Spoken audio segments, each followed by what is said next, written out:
Hi, everyone, and welcome back. It's Rachel.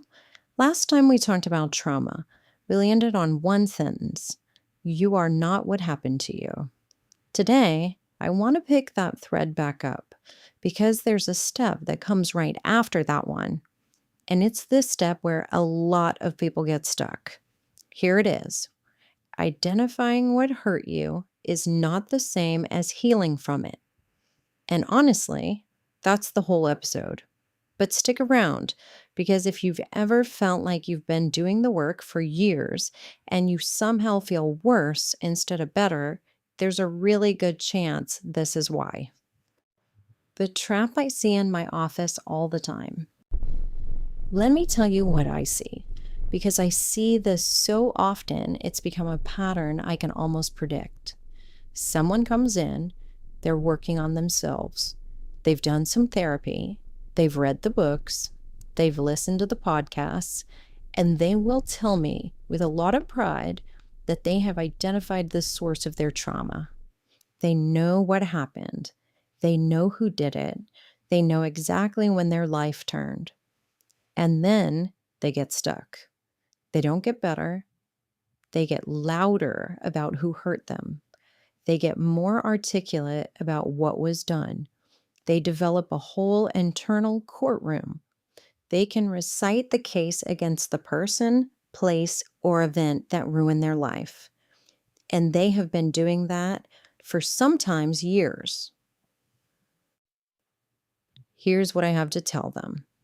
And I have to tell them gently because they think they've been doing the work this whole time. But identifying the source is not the same as processing it. Knowing who hurt you, naming what happened, building a case, that is step one. That is barely step one. And a lot of us mistake step one for the whole staircase. Because once you name the source, there's a temptation. And it's a very strong temptation to put the whole weight of the experience onto that source, to blame it, to stay angry at it, to make the person or the parent or the ex or the event the explanation for every hard thing you've had since. And the moment you do that, you stop processing, you start prosecuting. And those are not the same job. Prosecution keeps you tethered to the person who hurt you forever because the case is never closed. There's always more evidence. There's always something else you remembered. There's always a new angle. The trial keeps going. And while you're at trial, the rest of your life is on hold. Processing is different. Processing actually loosens the grip the event has on your nervous system. It lets the past be the past. It doesn't forgive anyone. It doesn't excuse anything. It just frees you, not them. You will not get over what happened if you are too busy finding new ways to be angry about it, even if the anger is justified, even if it is righteous, even if any reasonable person would agree with you. The anger is not what processes the wound. The anger just keeps the wound warm. Why your brain loves blame so much. Okay, so if blame doesn't heal the wound, why do we all do it? Because we do, almost all of us, even people who know better, even me sometimes. This isn't a personal failure, it's a brain feature. Here's the thing your brain does when something terrible happens to you. It tries to find the simplest possible explanation as fast as possible, because chaos is intolerable and a brain in chaos cannot function. So it grabs the nearest available target and it pins the whole experience to that target and it calls the job done. There are 4 flavors of this, and I want to walk you through them. Because the moment you recognize which one your brain is reaching for, you've already taken a step out of it.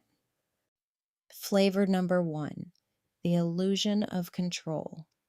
When you can blame somebody specifically, you get to feel like the world is predictable, like there's a reason. Like if you can just identify the cause, you can prevent it from happening again. This works whether you're blaming someone else or blaming yourself. Self blame is sneaky because it disguises itself as accountability, but it's the same machine. You're telling yourself, if I cause this, I can control whether it happens again. That feels so much better than the truth, which is that sometimes bad things happen and nobody could have stopped them. And that includes you. Flavor number 2, anything to avoid feeling helpless. Anger and blame are high energy emotions. They are active, they are forward, they make you feel like you're doing something. Grief and fear, on the other hand, are low energy. They are passive. They feel like being underwater. Your brain will choose anger over grief almost every single time. Not because anger is better for you, because anger feels less like helplessness. Helplessness is the original wound, and the brain will do absolutely anything to avoid going back there, including making you furious for 10 years. Flavor number 3, simplifying a story that's too big to hold. Real trauma is complicated. There's usually more than one cause. There are systems and patterns and history and timing. There are sometimes a lot of people who played a role in different ways. There are choices you made that you're not entirely proud of. There are choices other people made that don't have clean villain explanations. That's a lot for any brain to hold. So we shrink it. We say, it was him, or it was her, or it was that one summer. We pick a single target and we let the rest dissolve into the background because the story with one villain is easier to live with than a story with 12 overlapping factors. But the cost of that simplicity, you miss the whole picture. And the whole picture is what processing actually requires. Flavor number 4, the fawn response. This one's specifically for people who grew up in unstable or abusive environments. And I want to handle it carefully. If you grew up in a home where the wrong word at the wrong moment could blow everything up, your nervous system learned a survival skill. It learned to predict harm, to beat the danger to the punch. So it became hypercritical of yourself, of others, scanning constantly, always trying to figure out whose fault something was. Because if you could just identify it fast, you could maybe escape it. In a dangerous environment, that is brilliant. It probably kept you alive. But when you take that nervous system into a safe adult life, it just keeps running, and it keeps assigning blame to everyone, all the time, even when the danger is long gone. Here's why I'm walking you through all 4 of these. Not to make you feel bad about reaching for blame, the exact opposite, to make you feel compassion about reaching for blame. Your brain isn't doing this because you're petty or weak or stuck.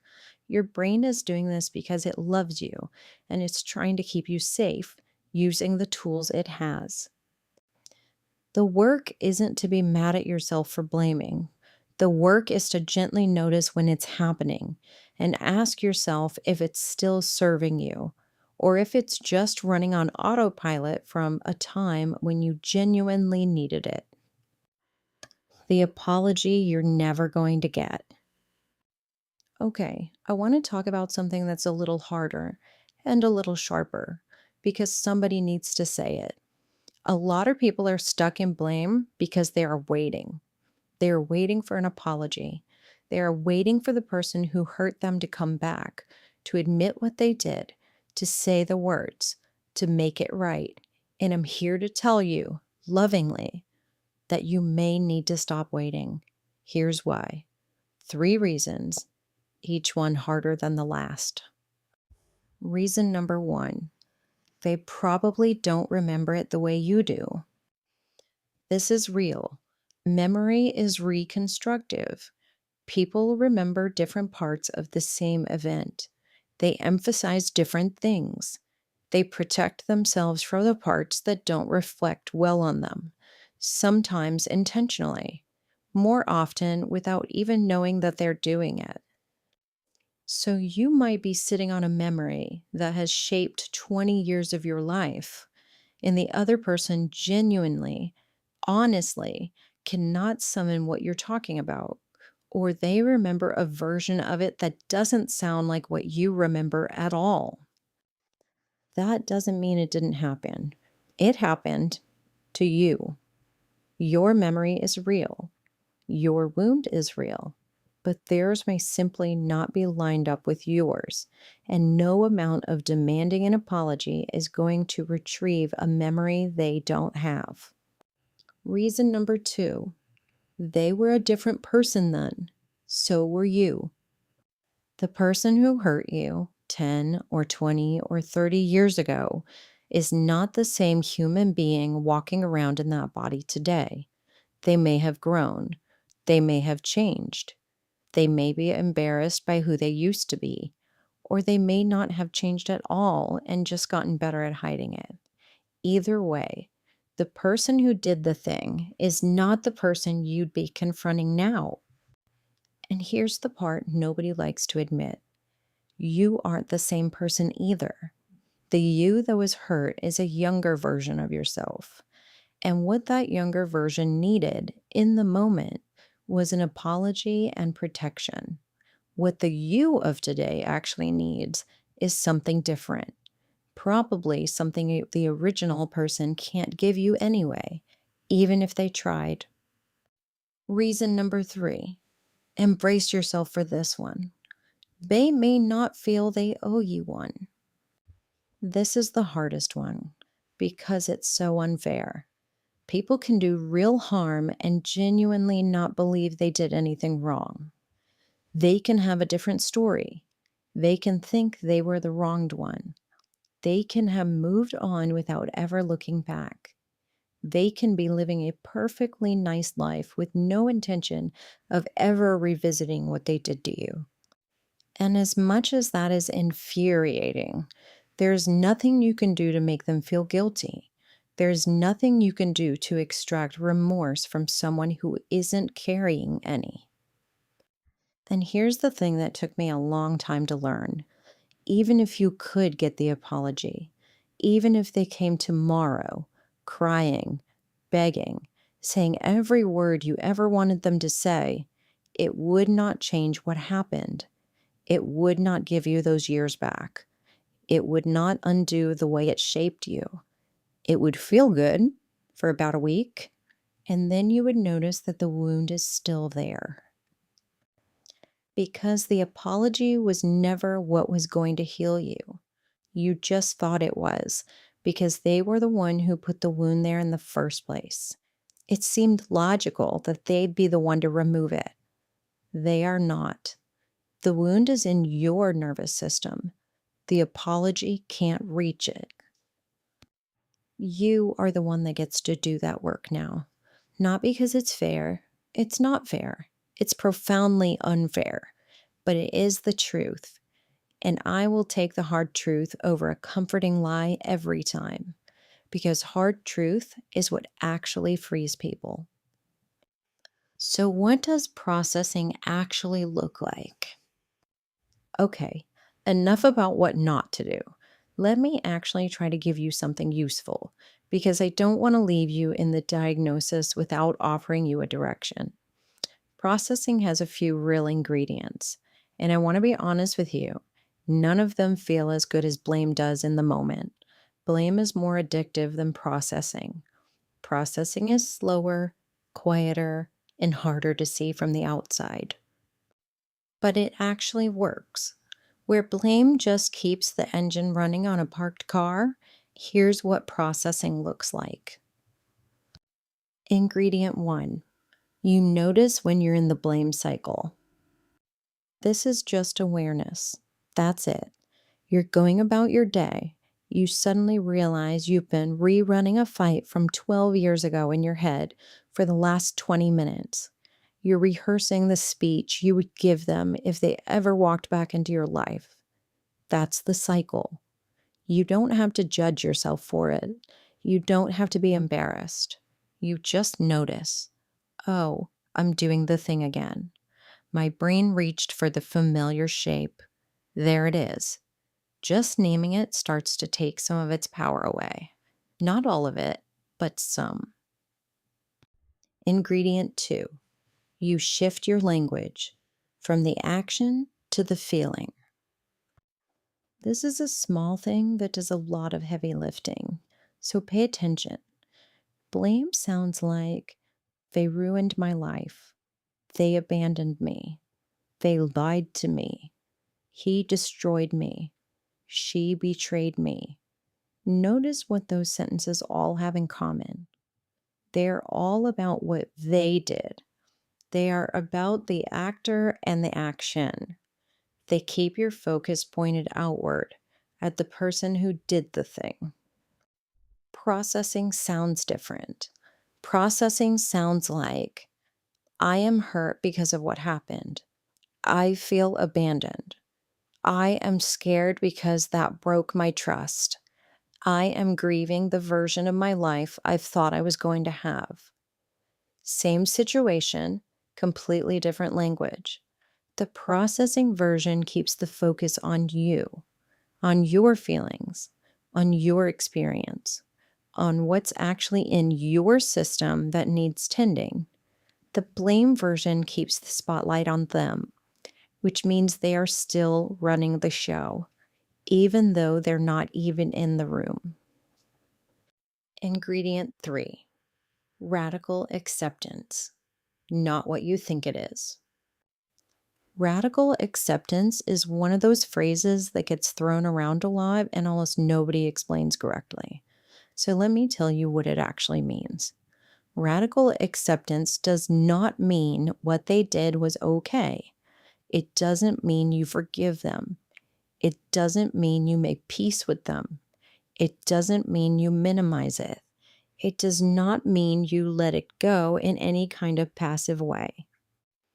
Radical acceptance means it happened, it is in the past, I cannot change it, and I am going to stop wasting energy on the part of me that is still trying to. That's it. It's not spiritual, it's practical. There is a fixed amount of energy in your nervous system every day. And if you are spending it fighting an event that already happened, you don't have it for the life you're actually living right now. Acceptance is the recognition that the past is not a battle you can win, not because you don't deserve to win, but because the fight is already over. The damage is already done, and the only person you can affect is yourself. Ingredient 4. Letting your body process, not just your head. This is the one we leave out the most, and it's the one that matters the most. Trauma lives in the body. It is not just stored in your thoughts. It's stored in your nervous system, your amygdala, your fight or flight system. And you cannot think your way out of a stored wound. This is why people can have done years of insight-based therapy, understand exactly what happened to them, be able to explain it to their friends in great detail, and still feel just as activated as they did when they started. Because they processed it cognitively, they never processed it physically. The body is still bracing. The body never got the memo that the danger is over. This is why somatic work, breath work, movement, EMDR, and other body-based modalities can be so powerful for people who have been stuck, because they speak the language the wound is actually written in. Find a trained professional. Don't try to do this part by yourself off TikTok. Body work needs a guide. Ingredient 5. get help. I mean it. Get help. This is not the kind of work most of us can do alone. It's not because you're weak. It's because the brain that got the wound is the same brain that's trying to heal it. And it has blind spots. It can't see itself clearly. It needs another set of eyes. Trained ones, ideally. If you've been spinning on the same blame loop for years, that is information. That is your system telling you it needs help that it isn't getting from you alone. Listen to it. One last way to tell the difference. Before we close out, I want to give you one quick gut check, a way to tell in real time whether you're processing or blaming. Ask yourself this: after I think about this thing, do I feel a little more free or do I feel a little more locked in? Processing leaves you a little lighter, even if it hurts in the moment, even if you cry, even if you have to sit on the bathroom floor for a minute. There's a sense that something moved, something released. You feel slightly less owned by it. Blame leaves you a little more locked in every time.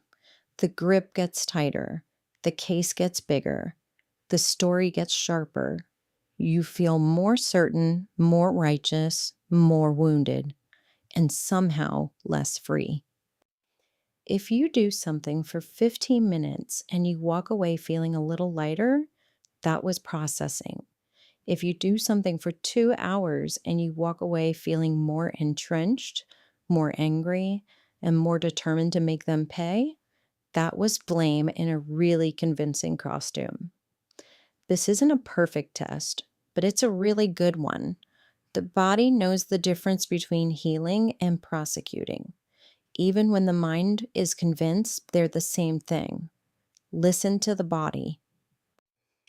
There's an idea that Robert Anthony put really simply. When you blame others, you give up your power to change. That's a clean version of what I'm trying to say. The minute you make somebody else responsible for your healing, you have handed them a job they are not going to do, and you have taken yours off the table. Take it back, even though it's heavier than you thought it would be, even though it's not fair that you have to be the one holding it. Take it back anyway, because the alternative is letting the worst person from your past be the gatekeeper of your future.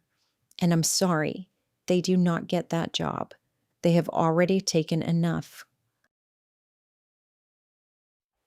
Let me bring this home. Last episode, I told you that you are not what happened to you. This episode, I wanted to add to that. You are also not what you blame for what happened to you. The person who hurt you doesn't get to be the center of your story for the rest of your life, unless you let them.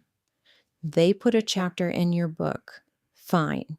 They don't get to write the rest of it, unless you keep handing them the pen. Identifying the source of your pain is a real important step, but it is the beginning, not the finish line. And if you've been at it for years and you feel like you're not getting anywhere, it might be because you crossed step one a long time ago and you've been pacing around it ever since, building a case, making it bigger, telling and retelling the story. The work that actually heals you is the quieter work. It's noticing the loop. It's changing your language from what they did to you to what you feel. It's accepting that the past is unchangeable. It's letting the body release what the mind has been holding. And it's almost always done with help. None of it is glamorous. None of it makes for a satisfying revenge fantasy. None of it ends with the other person admitting they were wrong. But all of it adds up to you slowly becoming free. And free is a thing they cannot take from you, even retroactively, even now. That part has always been yours. You just have to stop spending it trying to win a fight that ended a long time ago. Well, thank you for sitting with me through another heavier one. If this hit something or made you uncomfortable or made you realize you've been holding a grudge for 15 years that has not actually been serving you, welcome to the club. I've been a member. Most of us have. Come find me if you want to talk about it. I'm always around, and the conversation matters more than you think. Take care of yourselves, and when you can, take care of each other.